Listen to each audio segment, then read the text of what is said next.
इच्छा, आशा, अपेक्षा, आकांक्षा, यही सब मानव समाज के चालक होते हैं। नहीं, यदि कोई आपसे पूछे कि आप कौन, तो आपका उत्तर क्या होगा? विचार कीजिए।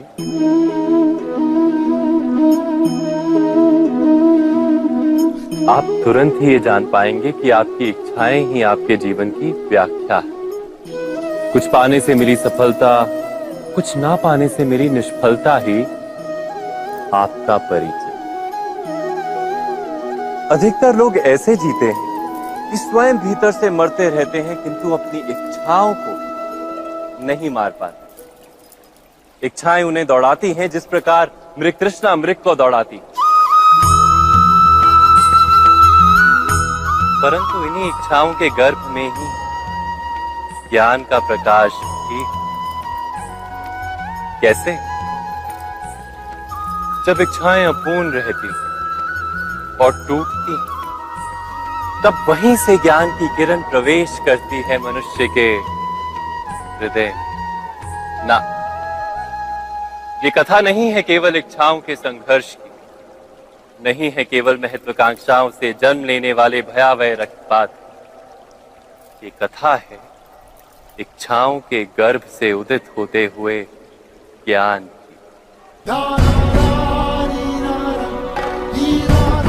मैं वासुदेव कृष्ण आप सभी को निमंत्रण देता हूं इस यात्रा पे चलने का, जो जीवन का मर्म सिखाएगी, मनुष्य का धर्म सिखाएगी, कीचड़ से उठकर कमल बनने का कर्म सिखाएगी।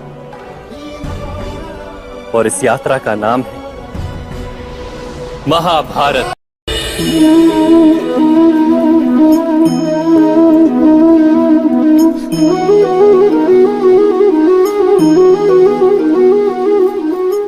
संतानों के भविष्य को सुख से भरने का प्रयत्न करना, यही हर माता पिता का प्रथम कर्तव्य होता है, जिन्हें आप इस संसार में लाए और जिनके कर्मों से ये जगत आपका भी परिचय पाएगा भविष्य में।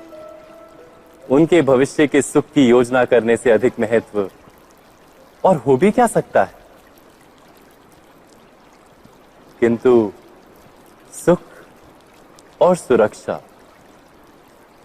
क्या ये मनुष्य के कर्मों से प्राप्त नहीं होते?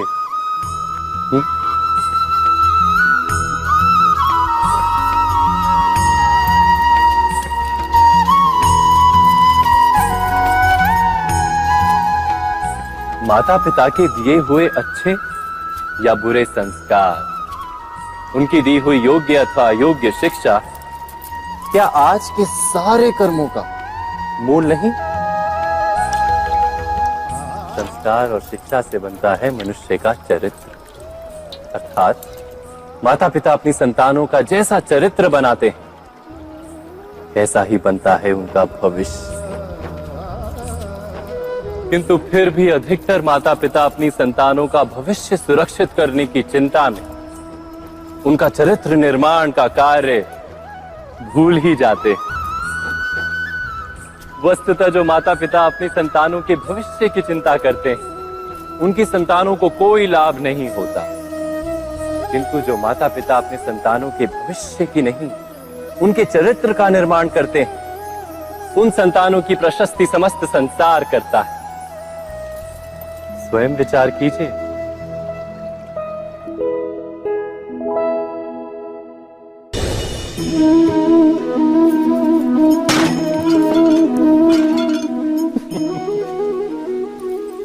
कभी कभी कोई घटना मनुष्य के जीवन की सारी योजनाओं को तोड़ देती और मनुष्य उस आघात को अपने जीवन का केंद्र मान लेता। पर क्या भविष्य मनुष्य की योजनाओं के आधार पर निर्मित होते हैं? नहीं। जिस प्रकार किसी ऊंचे पर्वत पर सर्वप्रथम चढ़ने वाला उस पर्वत की तलाई में बैठकर जो योजना बनाता है, क्या वही योजना उसे उस पर्वत की चोटी तक पहुंचाती है?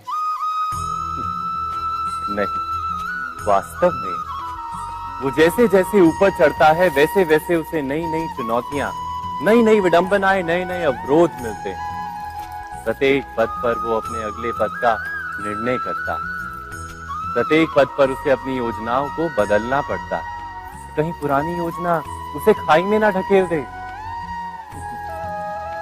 वो पर्वत को अपने योग्य नहीं बना पाता, केवल स्वयं को पर्वत के योग्य बना सकता है। क्या जीवन के साथ भी ऐसा ही नहीं?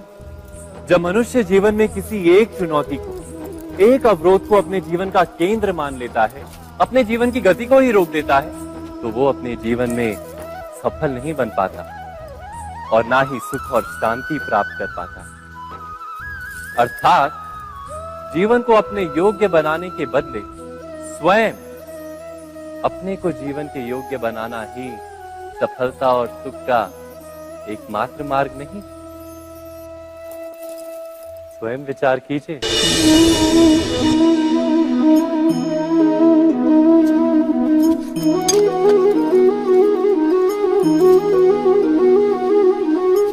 भविष्य का दूसरा नाम है संघर्ष। हृदय में आज इच्छा होती है और यदि पूर्ण नहीं हो पाती तो हृदय भविष्य की योजना बनाता है। भविष्य में इच्छा पूर्ण होगी ऐसी कल्पना करता रहता है, किंतु जीवन ना तो भविष्य में है ना अतीत में। जीवन तो इस क्षण का नाम, अर्थात इस क्षण का अनुभव ही जीवन का अनुभव। पर हम ये जानते हुए भी इतना सा सत्य समझ नहीं पाते। या तो हम बीते हुए समय के स्मरणों को घेर कर बैठे रहते हैं, या फिर आने वाले समय के लिए हम योजनाएं बनाते रहते हैं और जीवन जीवन बीत जाता है। एक सत्य यदि हम हृदय में उतार लें कि ना हम भविष्य देख सकते हैं, ना ही भविष्य निर्मित कर सकते हैं, हम तो केवल धैर्य और साहस के साथ भविष्य को आलिंगन दे सकते हैं, स्वागत कर सकते हैं भविष्य का। तो क्या जीवन का हर पल जीवन से नहीं भर जाएगा? स्वयं विचार कीजिए। पूर्वजों की इच्छा, आशा, महत्वाकांक्षा, क्रोध, बैर, प्रतिशोध, यही सब आने वाली पीढ़ी की धरोहर बनते हैं। माता पिता अपनी संतानों को देना तो चाहते हैं समस्त विश्व का सुख, पर देते हैं अपनी पीड़ाओं की संपत्ति। देना चाहते हैं अमृत, पर साथ ही साथ विष का घड़ा भी भर देते हैं। आप विचार कीजिए, आपने अपनी संतानों को क्या दिया आज तक? अवश्य प्रेम, ज्ञान, संपत्ति आदि दिए, पर क्या साथ ही साथ उनके मन को मैल से भर देने वाले पूर्व ग्रह नहीं दिए?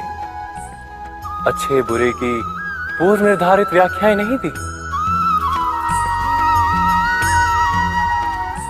व्यक्ति का व्यक्ति के साथ, समाजों का समाजों के साथ, राष्ट्र का राष्ट्र के साथ संघर्ष क्या इन्हीं पूर्व ग्रहों से निर्मित नहीं होते? हत्या, मृत्यु, रक्तपात क्या इन्हीं पूर्व ग्रहों से नहीं जन्मते? अर्थात माता पिता अपनी संतानों को जन्म के साथ मृत्यु का दान भी देते हैं। प्रेम के प्रकाश के साथ साथ घृणा का अंधकार भी देते हैं, और अंधकार मन का, हृदय का हो या वास्तविक हो, उससे केवल भय प्राप्त होता है, केवल भय।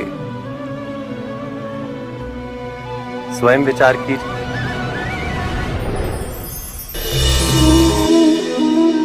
मनुष्य के हृदय में भय का साम्राज्य रहता है सदा। कभी संपत्ति के नाश का भय, कभी अपमान का भय, कभी अपनों से छूट जाने का भय। इसीलिए भय का होना सबको स्वाभाविक ही लगता है।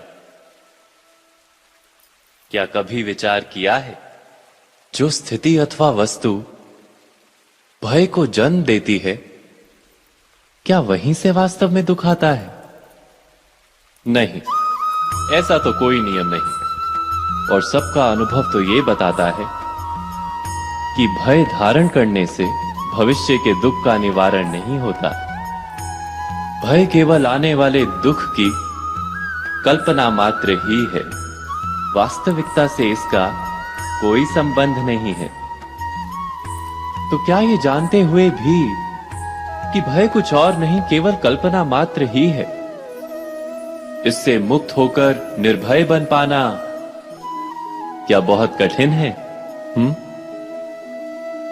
अवश्य विचार कीजिएगा।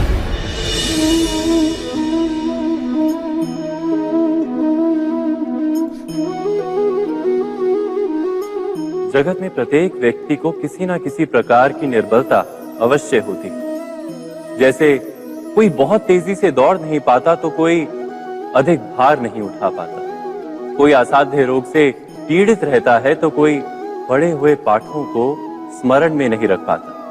ऐसे अनेकों उदाहरण और भी हैं। क्या आप किसी ऐसे व्यक्ति को जानते हैं जिसे सब कुछ प्राप्त हो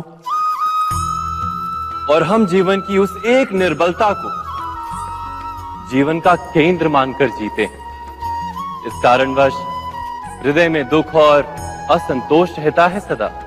निर्बलता मनुष्य को जन्म से अथवा संजोग से प्राप्त होती है, किंतु उस निर्बलता को मनुष्य का मन अपनी मर्यादा बना लेता है। किंतु कुछ व्यक्ति ऐसे भी होते हैं जो अपने पुरुषार्थ और श्रम से उस निर्बलता को पराजित कर देते हैं।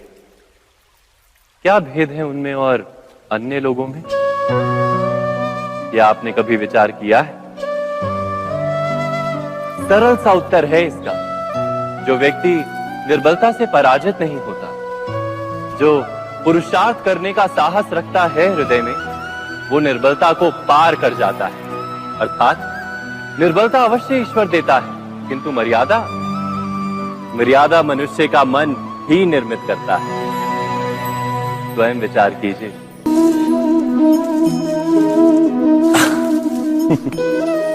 मनुष्य के सारे संबंधों का आधार है अपेक्षा। पति कैसा हो जो मेरा जीवन सुख और सुविधा से भर दे? पत्नी कैसी हो जो सदैव मेरे प्रति समर्पित रहे? संतान कैसी हो जो मेरी सेवा करे, मेरा आदेश माने?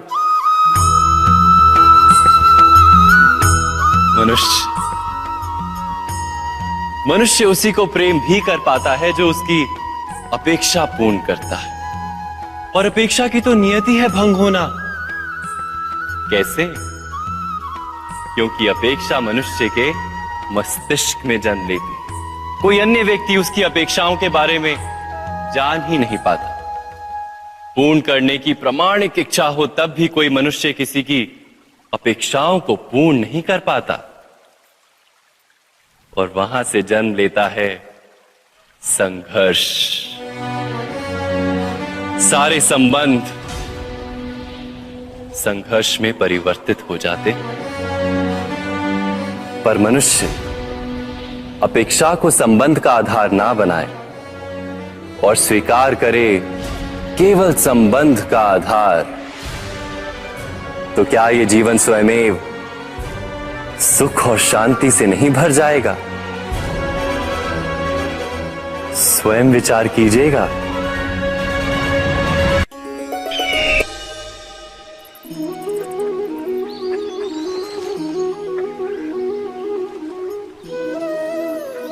समय के आरंभ से ही मनुष्य को एक प्रश्न सदा पीड़ा देता है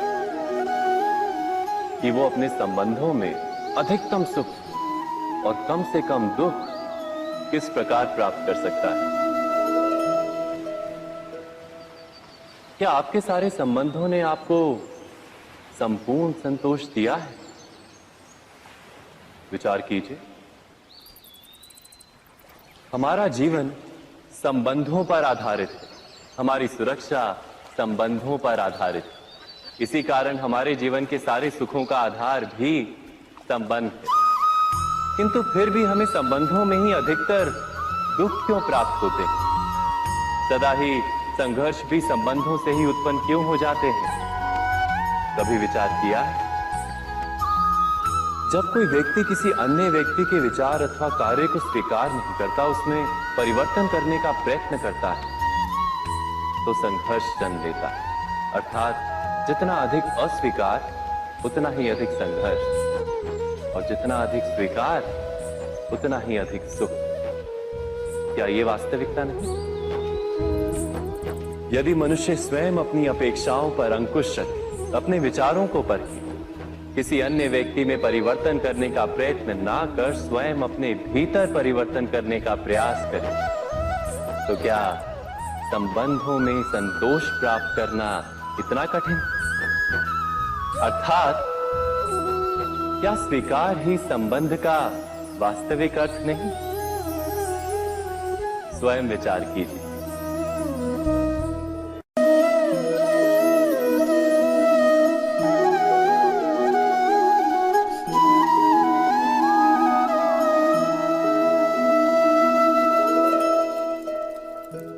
जब किसी व्यक्ति को किसी घटना में अन्याय का अनुभव होता है, तो वो घटना उसके अंतर को झकझोर देती, समस्त जगत उसे अपना शत्रु प्रतीत होता है।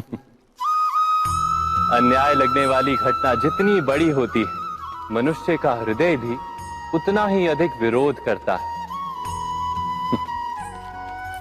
उस घटना के उत्तर में वो न्याय मांगता है, और ये योग्य भी है। वास्तव में समाज में किसी भी प्रकार का अन्याय व्यक्ति की आस्था और विश्वास का नाश है। किंतु ये न्याय क्या है? न्याय का अर्थ क्या है?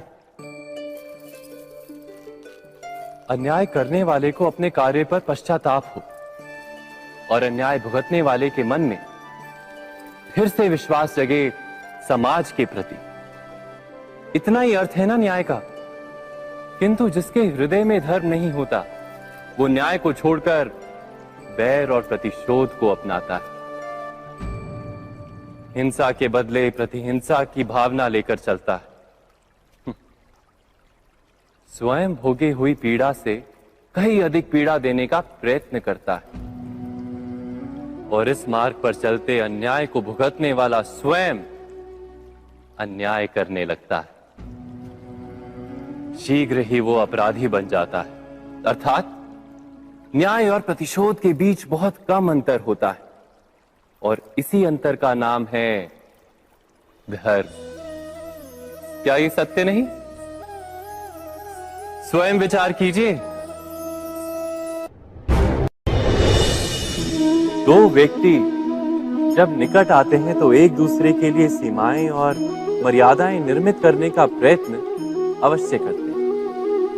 हम यदि सारे संबंधों पर विचार करें तो देखेंगे कि इन सारे संबंधों का आधार यही सीमाएं हैं जो हम दूसरों के लिए निर्मित करते हैं। और यदि अनजाने में भी कोई अन्य व्यक्ति इन सीमाओं को तोड़ता है, तो उसी क्षण हमारा हृदय क्रोध से भर जाता है।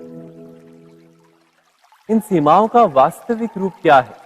क्या हमने कभी विचार किया? सीमाओं के द्वारा हम दूसरे व्यक्ति को निर्णय करने की अनुमति नहीं देते, अपना निर्णय उस व्यक्ति पर थोपते, अर्थात किसी की स्वतंत्रता का अस्वीकार करते हैं हम। और जब स्वतंत्रता का अस्वीकार किया जाता है तो उसका हृदय दुख से भर जाता है, और जब वो सीमाओं को तोड़ता है तो हमारा हृदय क्रोध से भर जाता है। क्या ऐसा नहीं होता?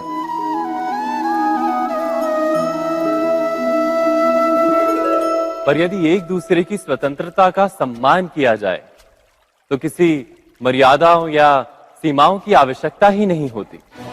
अर्थात जिस प्रकार स्वीकार किसी संबंध का देह है, क्या वैसे ही स्वतंत्रता किसी संबंध की आत्मा नहीं? स्वयं विचार कीजिए।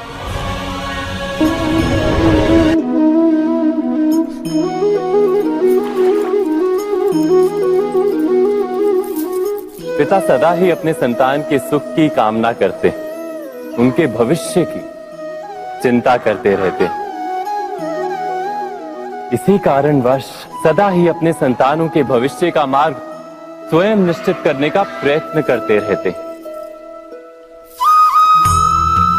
जिस मार्ग पर पिता स्वयं चला है, जिस मार्ग के कंकर पत्थर को स्वयं देखा है, मार्ग की छाया, मार्ग की धूप को स्वयं जाना है, उसी मार्ग पर उसका पुत्र भी चले, यही इच्छा रहती है हर पिता की। निसंदेह उत्तम भावना है ये, किंतु 3 प्रश्नों के ऊपर विचार करना हम भूल ही जाते हैं। कौन से प्रश्न? प्रथम प्रश्न, क्या समय के साथ प्रत्येक मार्ग बदल नहीं जाते? क्या समय सदा ही नई चुनौतियों को लेकर नहीं आता? तो फिर बीते हुए समय के अनुभव नई पीढ़ी को किस प्रकार लाभ दे सकते हैं? दूसरा प्रश्न, क्या प्रत्येक संतान अपने माता पिता की छवि होता है? हाँ, संतानों को संस्कार तो अवश्य माता पिता देते हैं, किंतु भीतर की क्षमता तो ईश्वर देते हैं। तो जिस मार्ग पर पिता को सफलता मिली है, विश्वास है कि उसी मार्ग पर उसकी संतानों को भी सफलता और सुख प्राप्त होगा। तीसरा प्रश्न, क्या जीवन के संघर्ष और चुनौतियां लाभकारी नहीं होती? क्या प्रत्येक नया प्रश्न एक नए उत्तर का द्वार नहीं खोलता? तो फिर संतानों को नए नए प्रश्नों, संघर्षों और चुनौतियों से दूर रखना, ये उनके लिए लाभ करना कहलाएगा या हानि पहुंचाना? अर्थात जिस प्रकार संतान के भविष्य का निर्माण करने के बदले उसके चरित्र का निर्माण करना श्रेष्ठ है, वैसे संतानों के जीवन का मार्ग निश्चित करने के बदले उन्हें नए संघर्षों के साथ जूझने के लिए मनोबल व ज्ञान देना अधिक लाभदायक नहीं होगा? स्वयं विचार कीजिए। सबके जीवन में ऐसा प्रसंग अवश्य आता है कि सत्य कहने का निश्चय होता है हृदय में, किंतु मुख से सत्य निकल नहीं पाता। कोई भय मन को घेर लेता है। किसी घटना अथवा प्रसंग के बारे में बात करना या फिर स्वयं से कोई भूल हो जाए उसके बारे में कुछ बोलना, क्या ये सत्य है? नहीं, ये तो केवल तथ्य है। अर्थात जैसा हुआ था वैसा केवल बोल देना सामान्य सी बात है। किंतु कभी कभी उस तथ्य को बोलते हुए भी भय लगता है। कदाचित किसी दूसरे की भावनाओं का विचार आता है मन, दूसरे को दुख होगा, ये भय भी शब्दों को रोकता है। तो ये सत्य क्या है? क्या हमने कभी विचार किया है? जब भय रहते हुए भी कोई तथ्य बोलता है तो वो सत्य कहलाता है। वास्तव में सत्य कुछ और नहीं, केवल निर्भयता का दूसरा नाम है। और निर्भय होने का कोई समय नहीं होता, क्योंकि निर्भयता आत्मा का स्वभाव है। अर्थात क्या प्रत्येक क्षण सत्य बोलने का क्षण नहीं होता?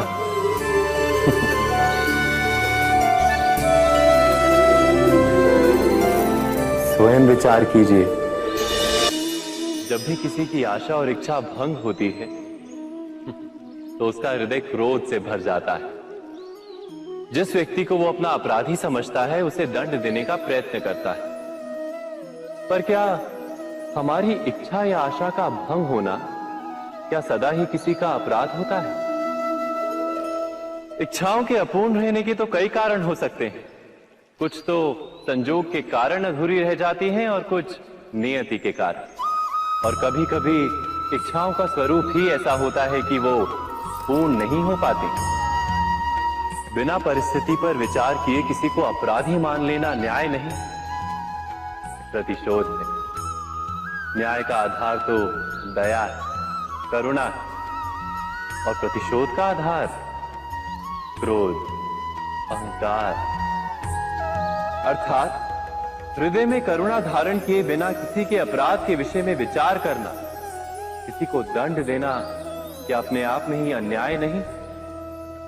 स्वयं विचार कीजिए।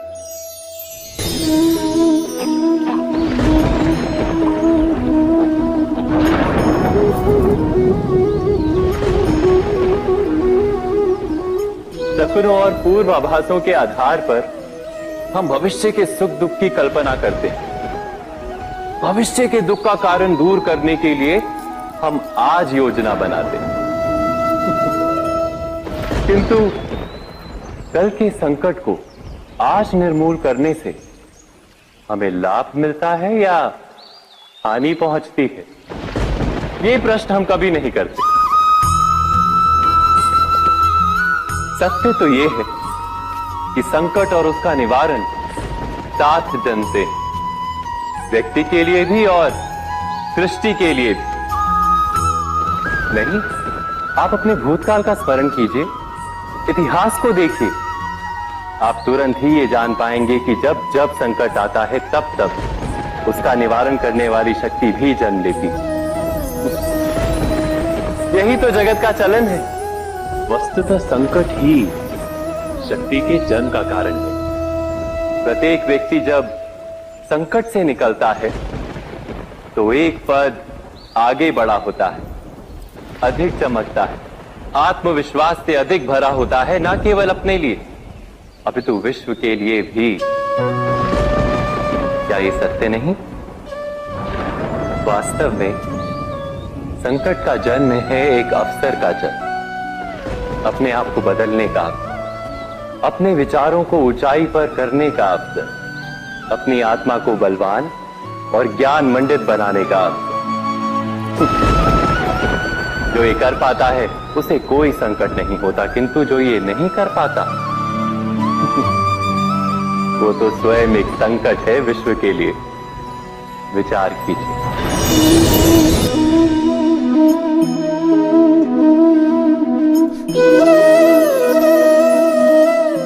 परंपरा में धर्म बसता है और परंपराएं ही धर्म को संभालने का कार्य करती हैं, ये सत्य है। पर क्या केवल परंपरा ही धर्म है? विचार कीजिए।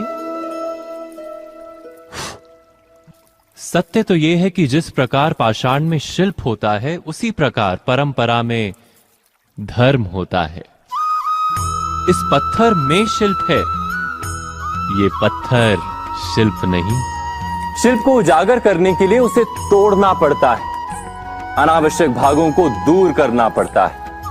ठीक उसी प्रकार परंपराओं में धर्म ढूंढना पड़ता है। जिस प्रकार इंद्र पूजा की परंपरा को तोड़कर गोवर्धन पूजा का धर्म ना ढूंढा जाता तो यादवों को उनकी मुक्ति का मार्ग नहीं मिल पाता।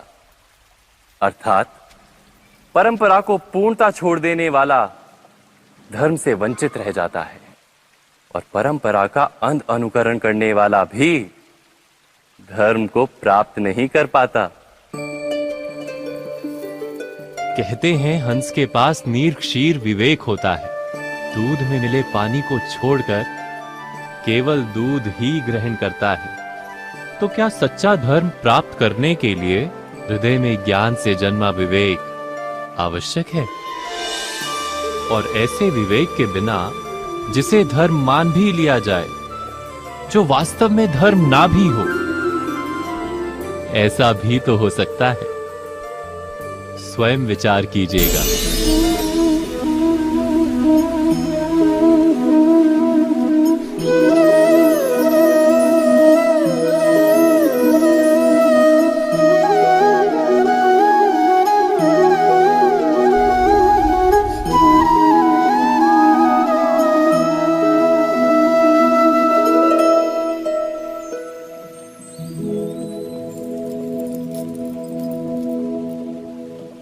भविष्य के आधार पर सब आज का निर्णय लेना चाहते हैं। भविष्य में सुख मिले, भविष्य सुरक्षित हो, ऐसे निर्णय आज लेने का प्रयत्न रहता है सबका। आप अपने जीवन को देखिए। क्या आपके अधिकतर निर्णय के पीछे भविष्य का विचार नहीं होता? और हो भी क्यों ना, अपने जीवन को सरल और सुखमय बनाने का प्रयत्न करने का अधिकार सबका है। पर भविष्य तो कोई नहीं जानता, केवल कल्पना ही की जा सकती है। तो जीवन के सारे महत्वपूर्ण निर्णय कल्पनाओं के आधार पर ही करते हैं हम।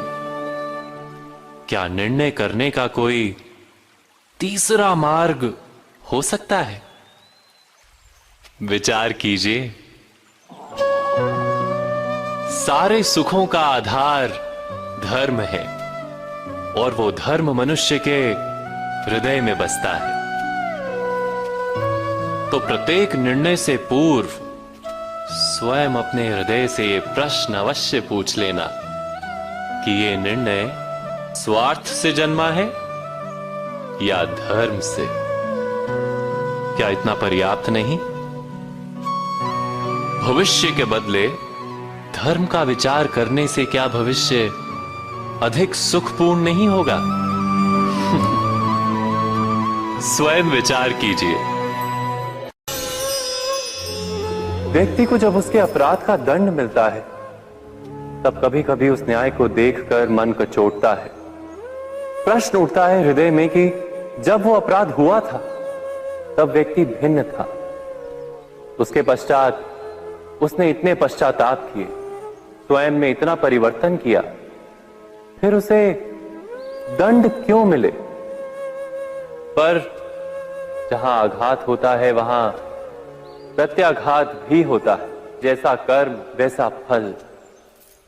यदि किसी को प्रेम दोगे तो सुख प्राप्त होगा, यदि किसी की हत्या करोगे तो मृत्यु दंड मिलेगा। जैसा कार्य वैसा ही न्याय। तो फिर प्रायश्चित और पश्चाताप का कोई मूल्य नहीं है? अवश्य है मूल्य। प्रायश्चित और पश्चाताप मनुष्य की आत्मा को बलवान करता है, आने वाले दंड को स्वीकार करने के लिए मनुष्य को तैयार करता है। अर्थात बिना प्रायश्चित के दंड स्वीकार करने का कोई मूल्य है? स्वयं विचार कीजिए।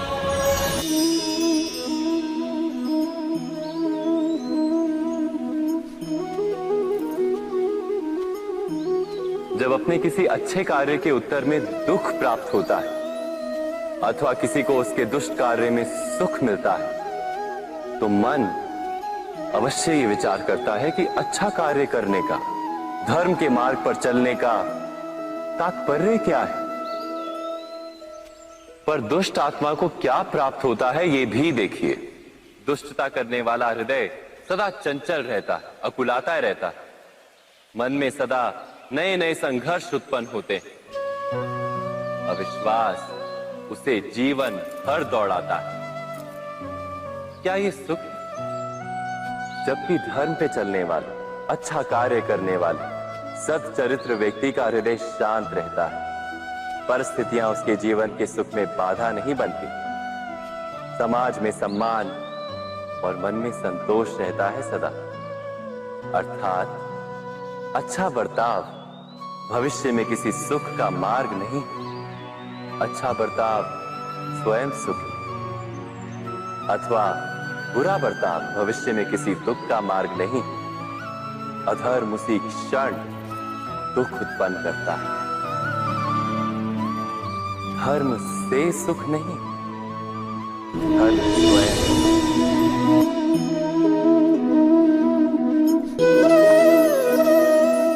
सत्ता की लालसा सबके हृदय को घेरे रहती है। प्रत्येक व्यक्ति अपना एक राष्ट्र निर्मित करने का प्रयत्न अवश्य करता है। फिर वो राष्ट्र कुरु राष्ट्र की भांति बहुत बड़ा हो या फिर अपने परिवार तक सीमित हो, वो सत्ता प्राप्त करने का प्रयास अवश्य करता है। किंतु सत्ता का वास्तविक रूप क्या है? क्या हमने कभी विचार किया है? एक मनुष्य जितने अधिक लोगों के जीवन को प्रभावित कर सके, जितने अधिक लोगों के जीवन की स्वतंत्रता पर अंकुश रख सके, उतनी ही अधिक सत्ता का अनुभव करता है वो। सत्ता का वास्तविक रूप ही है अन्य के जीवन पर स्वयं का प्रभाव। किंतु क्या वास्तविक प्रभाव प्रेम, दया, करुणा और धर्म से निर्मित नहीं होता। जब भी मनुष्य कठोरता और अधर्म से सत्ता प्राप्त करने का प्रयत्न करता है, तब वो दूसरों के हृदय में विरोध अथवा विद्रोह को जन्म देता है। और परिणाम कुछ इस प्रकार। हां, कुछ समय के लिए वो स्वयं को प्रभावी और शक्तिशाली अवश्य पाता है, किंतु वो वास्तविक सत्ता नहीं। यही कारण है कि भृगु और वशिष्ठ जैसे ऋषियों की आज भी पूजा की जाती है, रावण और हिरण्यकशिपु की नहीं। इस पर तो आप विचार अवश्य करें।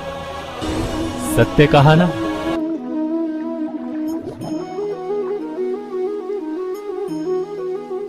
इस संसार में आने वाला प्रत्येक बालक संपूर्णतः संस्कार रहित होता है। उसके अंतर पर ना किसी अच्छे संस्कार के चिन्ह अंकित होते हैं, ना ही बुरे संस्कार के। अर्थात जन्म से बालक में ना कोई गुण होता है और ना ही कोई दोष। तो ये दोष अथवा गुण किस प्रकार प्राप्त होते हैं? क्या हमने कभी विचार किया है? जो बात माता पिता के मुख से निरंतर सुनी जाती है, वही बात उनकी संतानों के हृदय का संस्कार बनती है। जैसे किसी गांव में नदी तट तक एक पगडंडी बन जाती है, केवल उस मार्ग पर बार बार चलने के कारण। अर्थात माता पिता के हृदय की इच्छाएं उनकी संतानों के हृदय का दोष अथवा गुण बनकर जन्म लेती हैं। क्या ये सत्य नहीं? पर फिर भी जब उनकी संतानों में कोई दोष दिखाई देता है, तो माता पिता आश्चर्य और दुख से भर जाते हैं। माता पिता का हृदय ये प्रश्न करता है कि उनकी संतानों में ये कुसंस्कार आए कहां से। सत्य तो यही है कि माता पिता अपनी संतानों को अनजाने में ही कुसंस्कार के बीज दे देते हैं, जो उनके संतानों की हृदय भूमि पर कुसंस्कार का वृक्ष बनकर उगता है। अर्थात अपनी संतानों को सुसंस्कारी और धर्ममय बनाने की आशा रखने वाले प्रत्येक माता पिता को प्रथम अपने हृदय की इच्छाओं पर अंकुश रखना क्या अनिवार्य नहीं?